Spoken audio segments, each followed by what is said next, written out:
파이썬 에센셜 대망의 1강을 시작해보도록 할게요. 프로그래밍 언어를 배운다면 처음에 꼭 해봐야 하는 것이 있습니다. 바로 헬로 월드를 출력해보는 것입니다.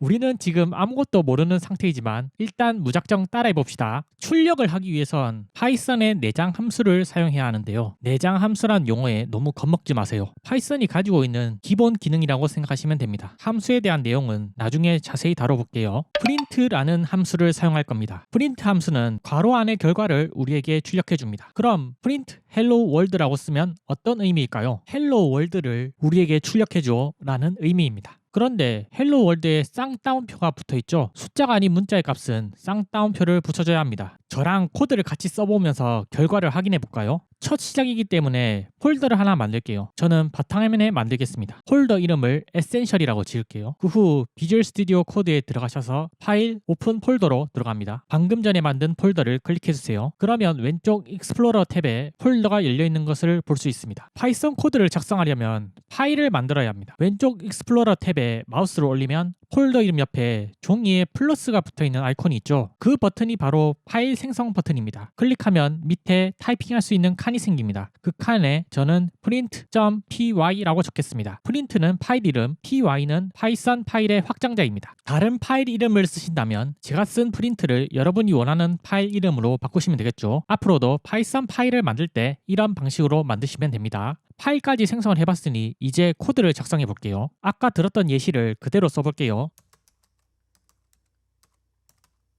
코드를 작성했으니 실행을 해봐야겠죠. 오른쪽 위를 보시면 실행 버튼이 보입니다. 마우스로 클릭하셔도 되고 앞으로 코드 실행을 자주 할 것이기 때문에 단축키를 쓰면 빠르게 실행할 수 있습니다. 컨트롤 F5를 누르면 작성한 파이썬 코드가 바로 실행되는 것을 볼 수 있습니다. 자주 쓰게 될 단축키이니 기억해주세요. 실행하면 터미널이 열리면서 헬로 월드가 출력되는 것을 확인할 수 있습니다. 터미널은 컴퓨터와 최대한 가까이에서 상호작용을 할 수 있는 곳인데요. 검은 화면에 글자만 덕지덕지 있고 이쁘지도 않죠. 갑자기 눈도 아픈 것 같고 차후에 터미널을 꾸밀 수 있는 방법도 소개할 예정이니 조금만 참아주세요. 앞으로 이런 과정으로 파이썬 코드를 작성하고 실행하시면 됩니다. 값은 적당한 공간에 넣어서 사용하는 것이 좋습니다. 아까 전에 헬로 월드도 값입니다. 하지만 그대로 사용했죠. 사실 그대로 사용하는 것보다 의미 있는 이름을 붙여서 사용하는 것이 좋습니다. 예를 들어볼게요. 헬로 월드를 5000번 사용해서 코드를 10,000줄 정도 작성했다고 쳐봅시다. 3년이 지났어요. 작성했던 코드를 다시 보면 이런 생각이 바로 들 겁니다. 이 헬로 월드는 왜 썼지? 분명히 어떤 목적을 가지고 썼을 텐데 시간이 지나면 생각이 나진 않죠. 이럴 때 변수를 사용하면 해결할 수 있습니다. 변수란 값을 저장할 수 있는 공간을 말합니다. 공간에 이름을 붙여서 사용 목적이 드러나는 값으로 만드는 거죠. 그럼 파이썬으로 변수를 한번 만들어 봅시다. 값은 헬로 월드를 그대로 쓰겠습니다. 저는 이 값을 환영 메시지로 쓰려고 합니다. 메시지이기 때문에 변수 이름을 메시지라고 지을게요. 변수를 만드는 방법은 이런 형식으로 만들면 됩니다. 그러면 이렇게 쓰게 되겠죠. 이 코드의 뜻은 메시지라는 공간에 헬로 월드 값을 넣어줘 라고 생각하면 되겠죠. 변수를 만들고 값을 넣었으니 이제 헬로 월드를 다시 출력해 볼게요. 이제는 변수를 사용해서 출력해 봅시다. 출력을 하려면 어떤 함수를 써야 했죠? 프린트 함수를 썼었습니다. 헬로 월드 자리에 변수 이름을 넣어주면 똑같은 결과가 나옵니다. 같이 해볼게요.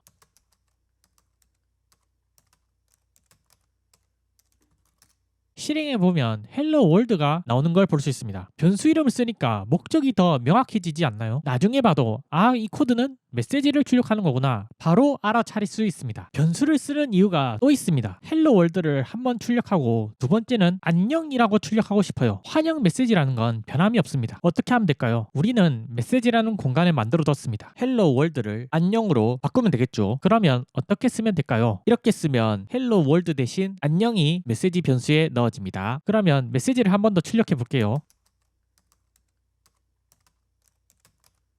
결과는 헬로 월드와 안녕이 동시에 출력되는 것을 볼 수 있습니다. 지금까지 썼던 코드를 분석해 볼게요. 처음에 메시지 변수에 헬로 월드를 넣었습니다. 그걸 출력했죠. 헬로 월드를 안녕으로 바꿨습니다. 값이 바뀐 걸 출력해주죠. 지금까지 변수의 기본적인 의미를 알아봤습니다. 그런데 변수 이름을 지을 때도 규칙이 있습니다. 하나씩 알아볼게요. 첫 번째는 변수 이름은 숫자, 문자, 언더바만 쓸 수 있습니다. 이외의 것들을 포함해서 변수 이름을 짓는다면 오류를 바로 내뱉습니다. 두 번째는 변수 이름에 숫자를 맨 처음에 쓸 수 없습니다. 첫 번째 메시지라는 의미를 담고 싶을 때 메시지 1이라고 지어야 합니다. 1 메시지라고 지으면 오류를 내뱉습니다. 세 번째는 띄어쓰기 대신에 언더바를 써야 됩니다. 변수명을 환영 메시지라는 뜻의 웰컴 메시지라고 쓰고 싶어요. 이 경우엔 웰컴 띄우고 메시지가 아닌 웰컴 언더바 메시지라고 써야 합니다. 규칙도 있고 이름도 일일이 지어줘야 되는 변수. 지금은 정말 불필요하고 귀찮을 것 같이 느껴지겠지만 시간이 지날수록 중요하다는 생각이 들 거라고 장담합니다. 꼭 값에 의미 있는 이름을 붙여주세요.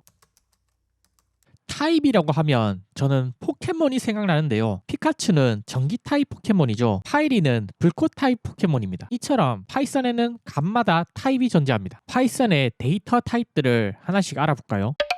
숫자 타입은 단순하게 값이 숫자라는 의미입니다. 세부적으로 세 가지로 나뉘는데요. 정수, 실수, 복소수가 있습니다. 정수는 1, 2, 3과 같이 소수점이 없는 숫자들이죠. 인트 타입이라고 부릅니다. 실수는 1.1, 2.2와 같이 소수점 아래도 있는 숫자들이죠. 플로트 타입이라고 부릅니다. 복소수는 1 플러스 2i와 같이 실수와 허수로 결합된 숫자들입니다. 컴플렉스 타입이라고 부릅니다. 컴플렉스 타입은 복잡한 수학 계산을 하지 않는다면 보기 힘든 타입입니다. 전설의 포켓몬과 같다고 볼 수 있습니다. 대부분 인트 타입을 제일 많이 볼 것이고 플로트 타입은 가끔씩 만나게 될 것입니다. 문자 타입도 단순하게 값이 문자라는 의미입니다. str 타입이라고 부릅니다. 여기서 확실히 알아야 할 것이 있습니다. 프로그래밍에서 문자는 A, B, C와 같은 한 문자를 의미합니다. 헬로 월드 같은 문자는 문자열이라고 부릅니다. 문자열, 문자들을 조합해서 열거해 놓은 것이라고 생각하는 것입니다. 파이썬은 str 타입을 시퀀스 타입의 일종이다라고 정의했습니다. 시퀀스를 사전에 찾아보면 이런 뜻이 있습니다. 일련의 연속적인 사건들, 행동들, 숫자들, 문자열을 문자들의 연속이라고 보는 것이죠. 파이썬은 문자와 문자열 모두 str 타입으로 간주하기 때문에 우리가 구별할 필요는 없습니다. 이렇게 문자열을 강조하는 이유는 문자의 연속이기 때문에 가능한 것들이 있기 때문입니다. 어떤 것들이 가능한지는 차후 강의에서 시퀀스 타입을 자세히 다룰 예정이니 지금은 문자는 str 타입이구나 라고 넘어가시면 됩니다. 프로그래밍 언어에는 특이하게 불리언이라는 타입이 있습니다. 영강에서 컴퓨터는 0과 1밖에 모른다고 알려드린 적이 있는데 기억나시나요? 이제 0과 1의 진정한 의미를 알려드리겠습니다. 0은 거짓, 1은 참이라는 뜻입니다. 불리언 타입은 참과 거짓을 나타내는 타입입니다. 참은 true, 거짓은 false라고 씁니다. 이거 대소문자 꼭 지켜서 쓰셔야 됩니다. 이 true와 이 true는 서로 다른 겁니다. 파이썬은 대소문자를 엄격하게 구분하기 때문입니다. 파이썬에서는 불 타입이라고 부릅니다. 불리언 타입이 따로 있다는 것은 컴퓨터에게 참과 거짓을 구별해주는 게 중요하다고 볼 수 있겠죠. 여기까지 파이썬의 기본적인 데이터 타입들을 알아봤습니다. 이제 이 타입들을 변수와 함께 알아봅시다. 변수는 값의 타입을 그대로 따라갑니다. 아까 전에 쓴 코드를 다시 볼게요. 변수 메시지의 값은 문자열이죠. 그러므로 변수 메시지는 str 타입이라고 볼 수 있습니다. 여기서 퀴즈 하나 내볼게요. 이 1과 이 1은 각각 무슨 타입일까요? 1초 드리겠습니다. 한번 생각해 보세요. 생각하셨나요? 정답을 알려드릴게요. 앞에 1은 int 타입이고 뒤에 1은 str 타입입니다. 맞추신 분은 정말 잘하셨고 못 맞추신 분들도 괜찮습니다. 이 문제를 낸 이유는 코드를 작성하다 보면 골 때리는 상황이 발생할 때가 간혹 있습니다. 분명 결과가 숫자 1이라고 생각했는데 도중에 자꾸 타입이 맞지 않다는 오류를 내뱉습니다. 숫자 1이 아닌 문자열 1로 변수가 돌아다녀서 생기는 문제입니다. 변수를 쓰다 보면 이게 무슨 타입인지 몰라서 꼬이는 경우가 많이 발생합니다. 이럴 때 쓰는 파이썬 내장 함수가 있습니다. 타입 함수입니다. 괄호 안에 값을 넣으면 그 값의 데이터 타입을 알려줍니다. 앞에 1과 뒤에 1의 타입을 우리 눈으로 직접 확인해 볼게요. 파일을 하나 더 만들게요. 파일 이름은 타입이라고 하겠습니다. 먼저 변수 이름을 지어야 되겠죠. 전 1을 숫자라고 생각하기 때문에 변수 이름을 넘버라고 짓겠습니다. 뒤에 1은 문자열이라고 생각하기 때문에 문자열이라는 뜻을 가진 단어 스트링이라고 지어볼게요. 이 두 변수의 타입을 각각 알아봅시다. 타입 함수만으로는 출력이 되지 않습니다. 반드시 출력을 하려면 프린트 함수를 써야 합니다. 이렇게 한번 작성해 볼게요.